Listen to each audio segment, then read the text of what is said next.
우리가 에베소 말씀을 나누면서 특별히 지금 이 본문에 교회의 성장을 위해 기도하는 바울의 기도의 제목을 보고 있는데요. 무엇보다도 바울이 교회를 붙들고 기도하고 있다는 사실들을 다시 한번 우리가 주목해 보면 좋겠습니다. 옥에 갇혀 있는 상황입니다. 자신의 형편도 어찌 해볼 수 없는 상황에 놓여 있습니다.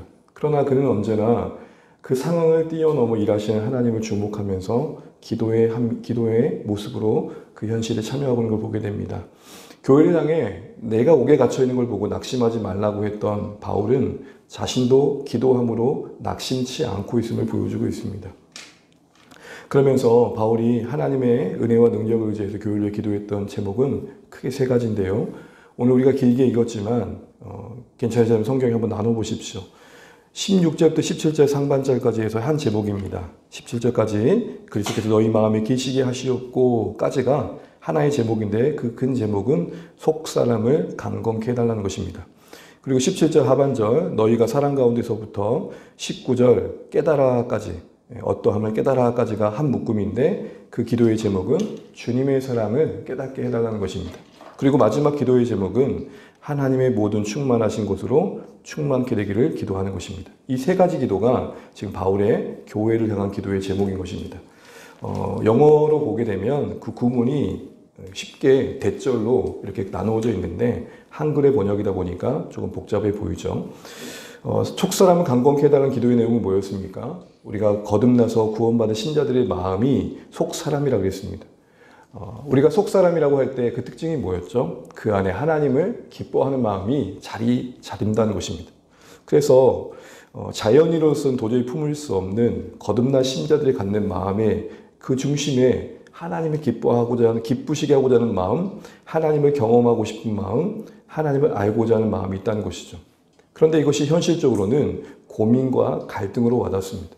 왜냐하면 우리 안에는 하나님의 법만 자리 잡은 게 아니라 여전히 이 낮은 몸 가운데 자리 잡고 있는 죄의 법이 있기 때문이죠. 그래서 바울의 이 속사람이 강건케 되길 바란다는 것은 이런 현실을 고려해 본다면 이렇게도 바꿔볼 수 있을 것입니다. 하나님을 더 기쁘시게 하는 자리로 가게 해 주십시오. 하나님을 더 알아가고자 하는 자리로 가게 해 주십시오. 하나님을 더 의지하는 쪽으로 가게 해 주십시오. 라고 말할 수 있을 것입니다. 그럼 이렇게 와닿을 때 속사람을 강건케 한다는 것이 각오를 새롭게 하고 의지를 새롭게 하는 것이냐? 그런 건 아니었던 거죠. 그러면 이런 속사람이 강화되는 과정은 어떻게 되느냐라고 할 때 16절의 병행구절인 17절에 나와 있었습니다. 바울이 속사람이 강건케 되는 방법을 뭐라고 제시하고 있습니까? 믿음으로 그리스도께서 교회의 마음에 계신 것을 아는 거였습니다. 여러분 이거 아침에도 나눴지만 조금 의아하지 않습니까? 우리 안에 이미 예수님 계시지 않습니까? 그런데 또 계시기를 구하고 있습니다. 이때 계시기라는 것은 장막을 펼치다라는 것입니다. 내주하시고 우리 안에 거하시고 이미 함께 하신 예수님을 말하는 것입니다. 근데 그 계심을 믿음으로 마음에 계시라고 하고 있습니다. 이때의 믿음은 우리의 주관성을 말합니다. 이미 계신 건 뻔한 사실인데 그거를 누리라는 것이죠. 그때의 의미에서 믿음은 누림의 의미입니다. 예수님이 우리 안에 장막을 펼치시고 우리 평생의 여정을 지키시고 보호하시고 인도하십니다. 이거를 누리는 것, 이게 바로 그리스도께서 우리 안에 믿음으로 계시게 하는 것입니다. 떠나려고 하신 예수님을 억지로 붙들어서 우리 안에 계십시오 이 말이 아니라 이미 예수를 주로 고백하는 신자들 안에 계시는 성령으로 임재하시는 예수님을 누리는 겁니다. 여러분 혹시 등산을 좋아하시면 어디까지 한번 올라가 보셨습니까? 제가 여기 와서는 등산을 제대로 못 해봤습니다만 여기에 영남알프스라는 유명한 곳이 있대요. 그래서 처음에 여기 왔을 때 무슨 알프스냐고 이촌 동네에 그랬더니 알프스가 있더라고요. 그 수많은 산행인들이 전국 각지에서 와가지고 그 산을 오르더라고요. 제가 제대로 올라가 보지 않았지만 정말 제대로 올라가면 되게 긴 시간 올라가야 한다 하더라고요. 여러분 에베레스트나 히말라야 산에 왜 올라갈까요? 여러분 이해되세요? 그냥 동네 뒷산만 올라가도 헉헉대는 우리에게는 도저히 꿈꿀 수 없는 곳이고 가는 게 이해가 안 되죠. 그리고 올라간 분들이 정상적으로 돌아오던가요? 대부분 동상에 손이 동상 걸려가지고 장애를 입거나 몸에 상상을 얻거나 그런데도 또 어떻게 해요? 올라가요. 이해가 더 안 되시면 아이들이 축구하다가 다쳤어요. 근데 또 한대요. 그럼 여러분 하실 말이 뭐예요? 그렇게 다치고도 하고 싶니? 네. 이처럼 신앙의 깊이와 영광스러운 경험한 신자들은 누가 뜯어 말려도 그 자리로 또 가고 싶어 한단 말입니다. 바로 속사람의 강건함 속에 믿음으로 우리 안에 계신 그리스도를 누리는 것이 바로 그것입니다. 여러분, 예수님을 어디까지 알고 계십니까? 아이들이 해변가에서 모래사장에서 물놀이하는 거 재밌죠. 근데 여러분, 그 바다 깊은 곳의 심해에 바다의 아름다움을 생각해 본다면 첨벙첨벙 물장구 치는 거, 그거 비교할 수 없는 거 아닙니까? 바로 그런 차원에서 바울은 성도들에게 이미 그들 안에 계신 그리스도를 누리라는 거죠. 우리 안에 계신 예수님이 그래 모든 것 대신 왕이시지. 잠잠하자. 나와 변함없이 함께 하시지. 근데 그 하나님은 그 주님은 선하시지. 신뢰하자. 바로 이런 심령의 그리스도의 통치 안에 압도된 마음의 형편을 가지고 생각과 감정과 의지를 지키기를 기도하고 있는 것입니다. 왜냐하면 그러할 때 우리가 성화와 하나님 나라의 사역에 온전히 참여할 수 있고 흔들리지 않을 수 있기 때문이죠. 이 기도는 조금 더 심화되어져서 그렇다면 그리스도의 믿음으로 우리 안에 계심을 누린다는 게 뭐냐 할 때 구체적으로 그는 바로 이어진 두 번째 기도를 통해서 그것은 그리스도의 사랑을 더 깊이 경험하는 것으로 이야기하고 이어가고 있는 걸 보게 됩니다. 여러분, 우리가 17절, 18절, 19절 보게 되면은 사랑 가운데서 뿌리가 박히고 터가 굳어지기를 바라고 있습니다. 교회가 사랑 가운데서 뿌리가 박히고 터가 굳어진다는 말의 의미는 뭘까요? 그 토양이, 신앙의 토양은 하나님의 사랑, 그리스도를 드러낸 하나님의 사랑이어야 된다는 것이죠.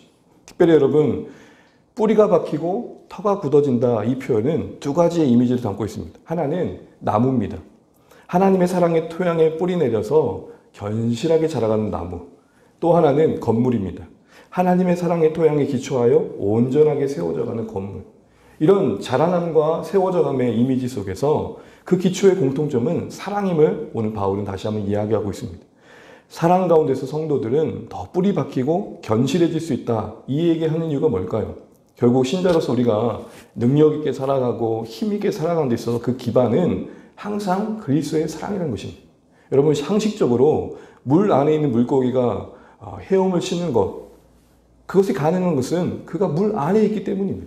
당장에 물고기 물 밖에만 나와도 몸부림을 치지만 결국 말라버리죠. 고린도후서 5장 14절에 바울은 그래서 자신의 사역을 이야기할 때 이렇게 이야기합니다. 우리 화면을 보시고 함께 읽어볼게요. 시작. 그리스도의 사랑이 우리를 강권하시는도다. 우리가 생각하건대 한 사람이 모든 사람을 대신하여 죽었은즉 모든 사람이 죽은 것이라. 그 사랑이 강권한다는 것은, 이때 강권은 파도가 치듯이 쓰나미가 밀려오듯이 나를 그 사랑이 압도해 간다라고 이야기하는 것입니다. 앞에 바로 위 구절의 13절을 보게 되면 내가 미쳤어도 너희 위해 미쳤다고 하는 것은, 미친 자 취급까지 받으면서 이렇게 애쓰는 이유는 바로 그 사랑이 나를 강권하기 때문이다 라는 것입니다. 바울만이 아니라 오고 가는 모든 하나님의 사람들의 공통점은 뭐였느냐? 그 사랑을 깊이 경험해 가는 사람들이었다는 것입니다. 날이 갈수록 그 사랑이 밝혀져서 천국 순례의 여정이 더 온전해진 자들이었다는 것이죠. 그런 의미에서 신자된 우리에게 간절한 기도 제목 중에 하나는 뭘까요? 바로 하나님의 사랑을 이전보다 더 깊이 경험해 가는 것입니다. 하나님의 사랑이 풍성하게 우리 가운데 경험되어져 가는 것입니다. 사랑이 없으면 뿌리 뽑힌 나무가 메마른 것처럼 나는 그 사랑 없으면 살 수 없다라는 고백 속에 하나님의 사랑을 인격적으로 알아가는 것입니다. 그 사랑에 대한 바른 지식과 정서적인 체험 말이죠. 여러분, 우리가 그 사랑을 그렇다면 알아가기 위해서 어떻게 해야 될까? 오늘 본문 안에 보게 되면 능히라는 말이 있죠. 능히 모든 성도 함께 능히. 이 능히라는 것은 바꿔 말하면 파워, 능력을 말합니다. 이때의 능력은 오늘 에베소 본문 안에서는 성령을 말합니다. 그 사랑을 아는 데 있어서 성령의 도우심이 필요하다라는 것입니다. 특별히 여러분, 그 사랑을 지식에 넘치는 사랑이라고 말합니다. 이때 넘친다는 것은 초월을 말합니다. 그때 초월의 의미는 내 지식으로는 스스로 깨달을 수 없음을 말합니다. 그러기에 성령의 도우심이 필요한 것이죠. 그래서 로마서 5장 5절에는 이렇게 말하고 있습니다. 로마서 5장 5절 같이 한번 읽어보겠습니다. 시작. 소망이 우리를 부끄럽게 하지 아니함은 우리에게 준 성령으로 말미암아 하나님의 사랑이 우리 마음에 부은 바 됨이니. 아멘. 여기서 부은 바 된다는 말은 소나기처럼 쏟아지는 것을 말하는 거예요. 기억을 한번 더듬어 보셔서 하나님의 그 사랑이 폭포수처럼 소나기처럼 여러분 가운데 심령 위에 부어지는 경험들을 하셨던 시간들은 언제인지 한번 떠올려 보십시오. 가만히 십자가만 생각하고 예수님의 사랑을 묵상하다 보면 내 안에 흐르는 눈물, 물론 그런 모든 눈물이 그 사랑 안에 있다라는 반증만은 아닐 것입니다. 늘 눈물만 있어야 되는 건 아니겠죠. 그러나 적어도 우리가 그 사랑에 대해서 깊이 깨닫고 경험했다면 가질 수 있는 그 심성과 마음의 상태가 있더라는 것이죠. 성령의 도우심 속에 뻔해 보이는 십자가가 깊이 와닿는다는 것입니다. 특히 오늘 바울은 그 사랑을 다방면 측면으로 표현하면서 그 사랑을 경험해 가기를 기도하고 있는 걸 보게 됩니다. 이게 에베소서의 참 중요한 본문의 그 표현 중에 하나입니다. 말씀을 보시게 되면 이렇게 되어 있죠. 그 사랑의 어떠함이라고 할 때 너비와 깊이와 길이와 높이라는 표현으로 담아내고 있는 것들을 보게 됩니다. 너비, 길이, 깊이, 높이. 여러분 이 모든 요소들은 그리스도의 사랑의 그 어떠한 측면을 하나씩 다 특성적으로 보여주고 있는 것입니다. 앞서 지식에 넘치는 사랑이라고 할 때 그 그리스도의 사랑을 어떻게 이해해야 되느냐라는 것을 표현해주고 있는 수사적인 표현인 거죠. 그러므로 여러분 우리가 성령을 의지해서 경험해야 할 그리스도의 사랑을 좀 더 구체적으로 이해하자면 네 가지가 되는 것입니다. 그 첫 번째는 뭡니까? 그 사랑의 너비입니다. 여러분 어떤 사람을 만나면 좀 편안하시나요? 가끔 인간 세상 속에서 우리 가끔 그런 말을 합니다. 우리 중에 그런 말을 아무도 안 들으실 줄 압니다. 넌 어떻게 소가리가 그렇게 밴댕이 같냐? 여러분 혹시 밴댕이 보셨습니까? 안 보셨습니까? 보면 딱 그 말이 나옵니다. 밴댕이 창자가 뭐가 담가 있겠습니까? 그 넓이라고 할 땐 하나님의 그리스도를 통해 보이신 그 사랑의 그 넓이를 말할 것입니다. 그 범위를 말하겠죠. 우리가 계시록을 봤지만 어린 양 보좌 앞에 구원받은 성도들을 이렇게 말합니다. 나라와 족속과 백성과 방언. 아무도 능히 셀 수 없는 큰 무리. 이 말은 즉슨 그 그리스도 사랑 안에 부름받은 구원받은 성도들의 범위를 짐작조차 할 수 없다는 것입니다. 이 사랑의 넓이 안에 우리가 품어져 있다는 것이죠. 하나님의 그 사랑의 넓은 품 안에 우리가 안겨 있다는 것입니다. 그 안에는 어떤 민족도, 어떤 인종도, 어떤 차별의 요소도 자리 잡을 수 없다는 것입니다. 그러기에 이 너비의 사랑의 또 다른 이름은 차별 없는 사랑입니다. 여러분 어떤 한 단체에 혹시 눈치 보는 듯한 입장이 되어본 적 혹시 있으십니까?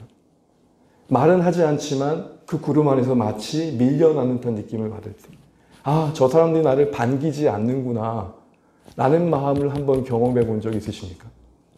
그러고 나서 여러분 그곳에 다시 가고 싶은 마음이 있던가요?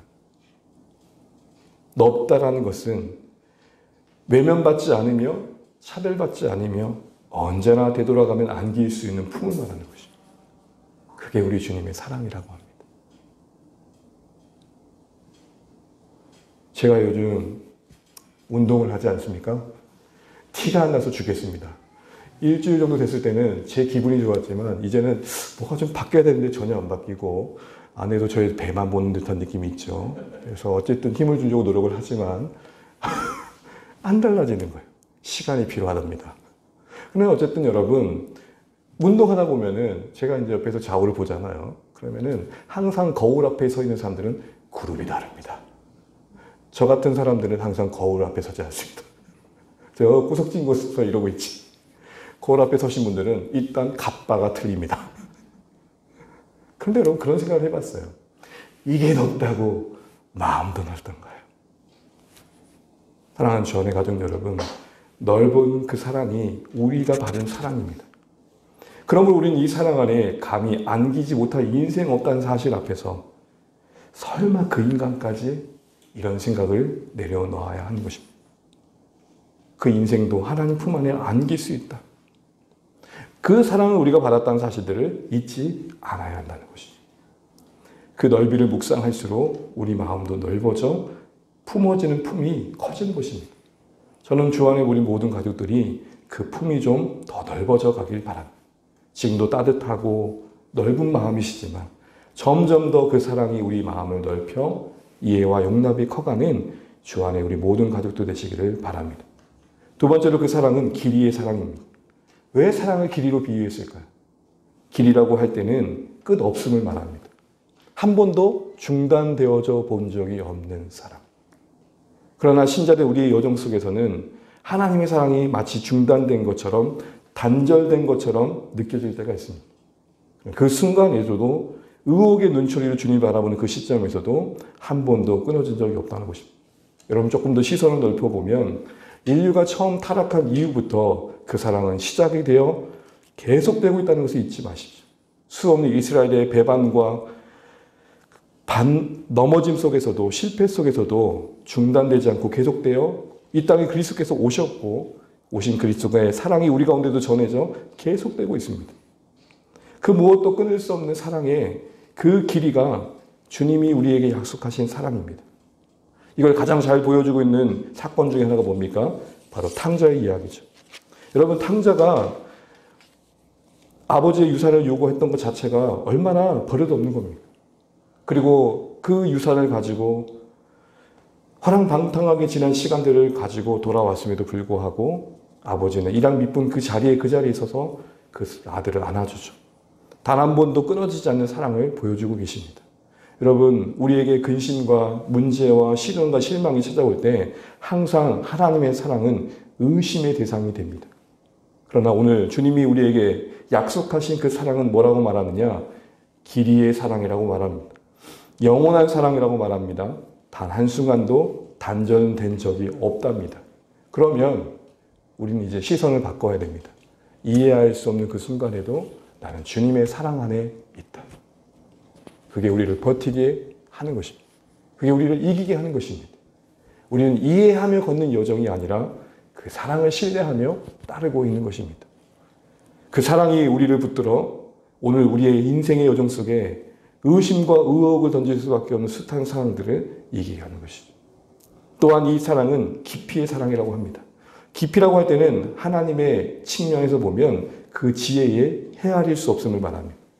로마서 11장 33절에 깊도다 하나님의 지혜에 부요하시니, 그 누가 그 아들 대신 하나님께서 이 땅에 오셔서 자신을 내어주시는 방식으로 우리의 죄의 문제를 해결할 거라 누가 꿈이라도 생각했겠습니까?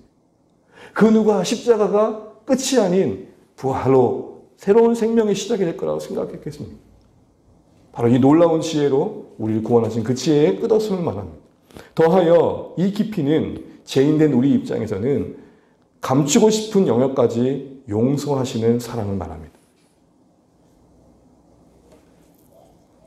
우리 안에 아직도 덮어두고 있는, 드러나면 참 부끄럽고 죄송하고 그래서 애초에 외면하고 있는, 직면치 않는 거기까지 다 가는 사랑이랍니다.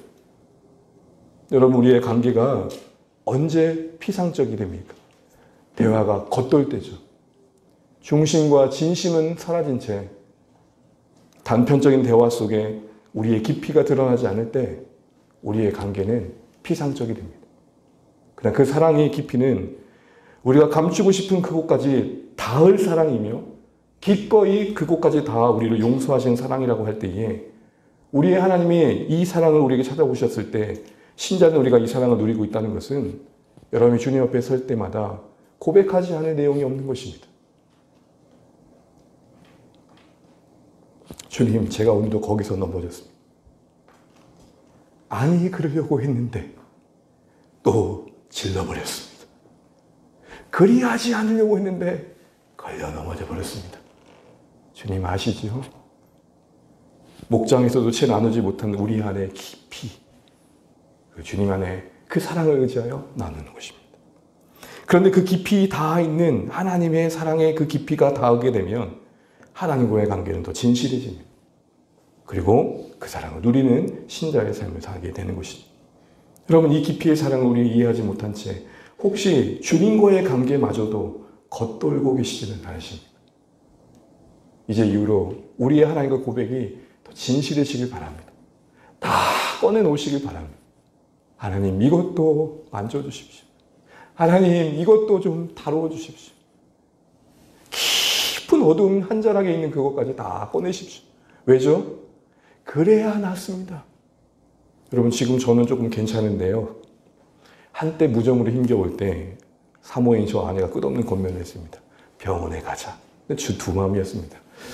야, 나 이걸 드러내고 싶지 않은 거. 근데요, 용기 내어 같이 갔습니다. 와, 약 한두 번 바르니까 낫대요. 그래서 제가 그때 그랬습니다. 왜 진작에 안 갔을까? 우리를 깊은 어둠의 수렁으로 빠지게 하는 그 어둠의 생각들을 여러분 어떻게 다루고 계십니까? 그 사랑의 깊이, 닿지 않을 어둠이 없는 것입니다. 그러므로 우리는 그 사랑의 깊이를 신뢰하고 주님 앞에 다 고백하셔야 돼요. 마지막으로 그 사랑은 뭐라고 그럽니까? 높이의 사랑이라고 합니다. 이 높이의 어떠함은 우리에게 뭘 말할까요? 이 사랑이 우리의 모든 죄를 용서하시고 용납하시지만 그 목적하는 바는 저 하나님 나라의 앞에 설 준비라는 것입니다.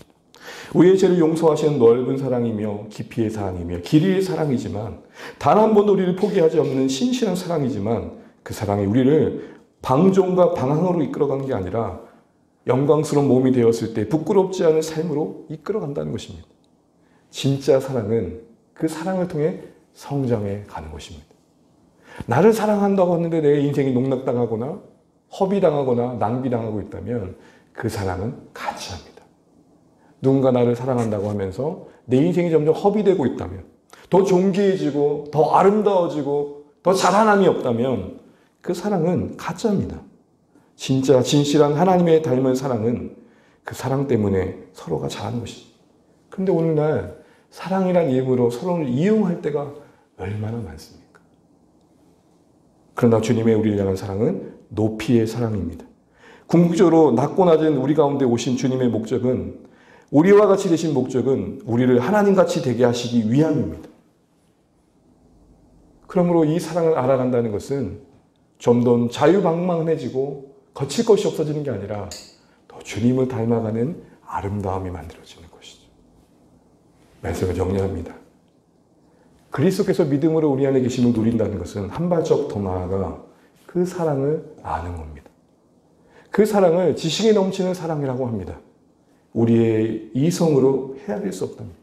그럼 여러분 이제 이후로 우리의 기도의 우선순위가 좀 바뀌면 좋겠습니다. 주님이 내게 베푸신 사랑의 어떠함을 알게 해주십시오. 받은 바 구원의 깊이와 넓이와 높이와 길이가 깨달아져 가게 해주십시오.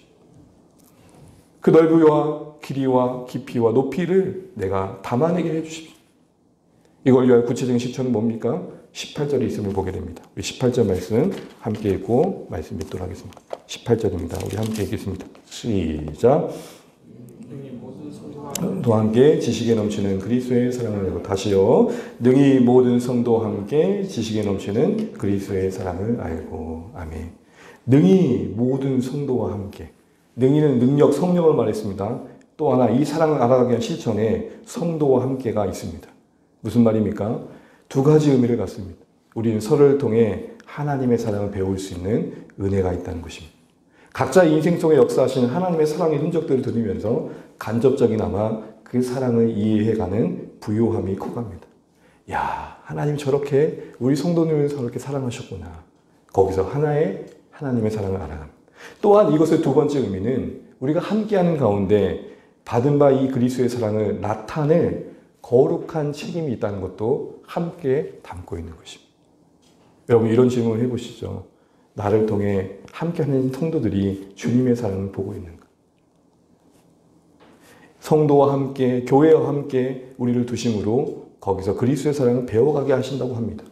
물론 이 사랑을 알아가는 과정은 순탄하지만은 않습니다. 우리의 죄와 싸워야 되며 우리의 수많은 인간적인 것들과 갈등을 경험해 갑니다. 그러나 여러분 그거 없이 이 사랑을 알기가 쉽지 않다는 겁니다. 함께 묶여진 이 관계 속에 때론 갈등을 겪으며 사랑을 배워가는 것입니다. 갈등이 있는 것보다 더 중요한 건 그걸 기회로 서로의 소중함을 더 알아가는 것이 있어야 한다는 것이죠. 이제 결론을 맺습니다.